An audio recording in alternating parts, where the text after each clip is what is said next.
You probably know it, Dana, but I'm going to show you three things real quick, okay? Overnight, USA Today, Suffolk, new poll in Pennsylvania. Harris at 49, Trump at 46. I would take note of this right here. Margin of error, 4.4%. And that means this race in Pennsylvania, according to this polling now, is still a flat-out tie. Here are the battleground states that we see. Carolina, Pennsylvania, Georgia, Wisconsin, Nevada, and Arizona. We changed it last week. It hasn't changed as of this week. Pop on out here, show you why Pennsylvania is so important. Then I'm going to give you a quick little 270 map to find out how each campaign most easily succeeds. So Trump in North Carolina wins it by 1.4 percentage points, 74,481 votes. Wins North Carolina, okay? Go back to 2016 against Hillary Clinton. His margin was 177,529 votes, 3.8 percentage points. We talked about this last week. Biden did better in 2020 than Hillary Clinton did in 2016. He drove up his numbers in the urban areas, and he reduced the margin in rural areas, and that's why it got closer, but still not good enough for Joe Biden 4 years ago. Now, here we go on the path to 270, okay? Going to set up your little panel coming up here in a moment. As it stands today, Donald Trump's easiest path to victory to go back to the White House is pretty simple. If you're at 219 here, you win North Carolina and hold that state. You flip Georgia and you flip Pennsylvania, and boom, you're at 270. Take these off the board and let's go to Kamala Harris and her campaign. Her easiest path as of now at 225 is to win Wisconsin, win Michigan, hold Pennsylvania, and then take Nebraska 2 out there, and she is at 270. That's as simple as we can do it. Who knows what happens on the 5th of November? Dana, back to you. I love all of those maps. Thank you. And Tom Bevan, RealClearPolitics founder, Carly Cooperman, CEO of Schoen-Cooperman Research, join me now. I want to play for you something from Harry Enton. He's one of the pollsters over at CNN. He says Harris is in the danger zone. Watch here.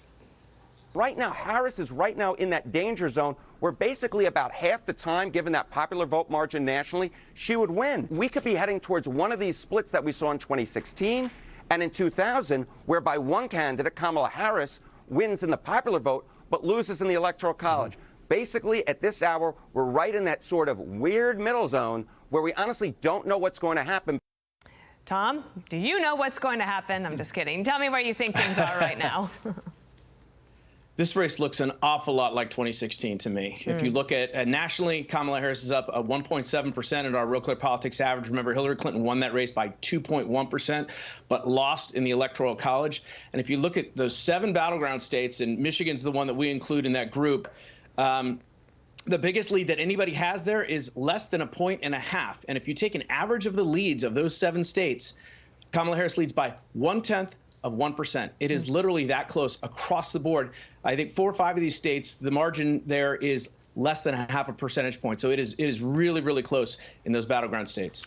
Carly, watching some of the roundtable that Mark Halperin did on Two-Way last night, talking to undecided voters, it just does seem, including from the New York Times' polling, that the debate did not scratch their itch. They're not exactly sure. And here's an interview she did at a local station in Philly last Friday night. Watch here. I grew up a middle-class kid. I was raised as a middle-class kid.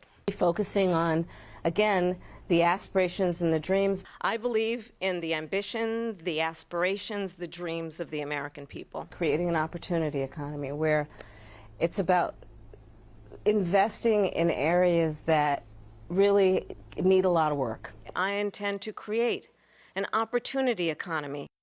So that was from the debate and then the interview. So the question was, whatever the question was, she seemed to have that answer down from her debate prep. But what the undecided voters are saying is that they can't really get a feel for what her authentic policy would be. Does she have a problem there? Yeah, so Dina, I think a lot of what we're seeing is that in terms of post-debate bumps, one of the reasons we're seeing 1 to 2 points across a lot of the polls is that Harris was able to strengthen her support among her base. We see that there's an increase in voters who say they're more favorable to her rather than less. We did not see the same for Trump coming out of the debate. However, this was largely with Democrats. So that helps in terms of turnout. She needs her base to show up. This could make a difference in some of the key swing states. But reaching undecided voters is still harder. We know that 28% of the electorate said that they wanted to know more about Harris. I think it helped to some extent, but she didn't necessarily go into detail defining specific policies, and that's something that undecideds wanted to hear. Get a quick answer from both of you on this. Wisconsin is going to be the latest state to deny RFK Jr.'s request to come off of the ballot. So that means that in North Carolina, he will be removed from the ballot. Those ballots will be reprinted. But in Michigan and Wisconsin, it will remain. And quick answer from both of you. Does that matter in those states of Michigan, Wisconsin, and North Carolina? Tom. Absolutely could. As I mentioned, I mean, Wisconsin could be decided by 5,000 or 10,000 votes. And if RFK's name is on that ballot and he gets, 10, 15,000 votes, he could be the spoiler there for Donald Trump. And Carly. Yeah, this can help Kamala Harris for sure. I mean, there are no people at this point that would be voting for Harris instead of RFK. I mean, RFK's voters would be going to Trump, and so he does not want RFK on that ballot. Well, we'll see how it all works out. North Carolina removing him. Wisconsin says he is going to stay on the ballot after fighting hard to get on them. All right, thank you both. I'm Steve Ducey. I'm Brian Kilmeade. And I'm Ainsley Earhart. And click here to subscribe to the Fox News YouTube page to catch our hottest interviews and most compelling analysis.